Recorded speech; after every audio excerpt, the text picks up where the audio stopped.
Avant de procéder à la migration de votre multidevis Access vers Batigest, il vous sera nécessaire de vérifier quelques informations. La première étant que sur le poste où vous allez faire les manipulations, vous ayez bien installé multidevis et Batigest i7. De préférence, il faudrait que ce poste soit le poste serveur afin que le logiciel trouve les données sur le même poste, non pas à travers le réseau. Ensuite, vérifiez que vous possédez bien un Batigest i7 en version 2.4.1 maximum. Si vous avez une version supérieure, eh bien vous ne pourrez pas migrer puisque le logiciel ne propose plus les procédures de migration des logiciels autres. Donc Batigest standard, évolution, multidevis access, ainsi de suite. Il vous sera alors nécessaire de désinstaller cette version et de télécharger et d'installer la version 2.4.1 qui est disponible sur cette fiche. Si vous ne possédez pas Batigest i7, n'arrivez pas à le télécharger via l'espace MySage et à récupérer des clés, eh bien vous pouvez télécharger cette version à partir de cette fiche et passer par cette autre fiche pour installer Batigest i7 en mode démonstration, qui sera amplement suffisant pour faire votre migration. Enfin, vérifiez les prérequis de récupération en fonction de votre logiciel, donc ici Sage 30 multidevis access, afin de vous assurer des éléments qui seront récupérés ou pas lors de la migration.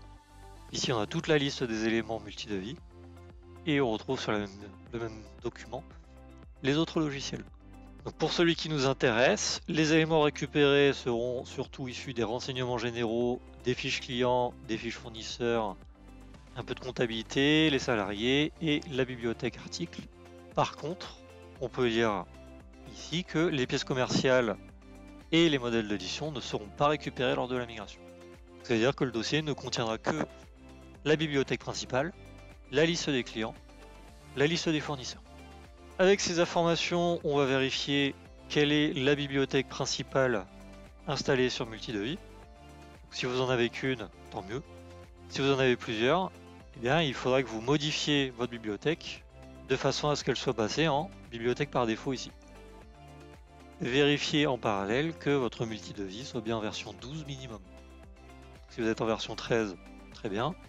Si vous avez une version inférieure à la version 12, il vous faudra télécharger et installer la version qui correspond.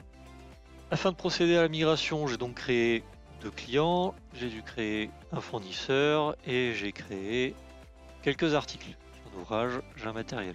Je vais donc fermer multidevis, ouvrir Batigest.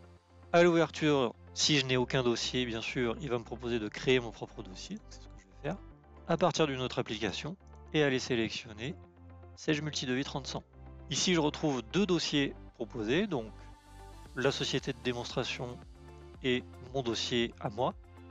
Je le coche, je fais suivant. Il me récupère les informations de mes renseignements généraux de Multidevis Access. Je dois sélectionner le mode de calcul des ouvrages et je termine. La procédure peut prendre plus ou moins de temps en fonction de la taille de la base. Je peux ouvrir mon dossier. Je dois saisir un mot de passe. Et mon dossier a été migré. Donc je peux aller vérifier dans Fichier client que mes 2 clients ont été récupérés comme il faut. Je peux aller vérifier dans Fichier fournisseur que mon fournisseur est bien là. Je peux aller vérifier dans les éléments que mes éléments sont bien récupérés.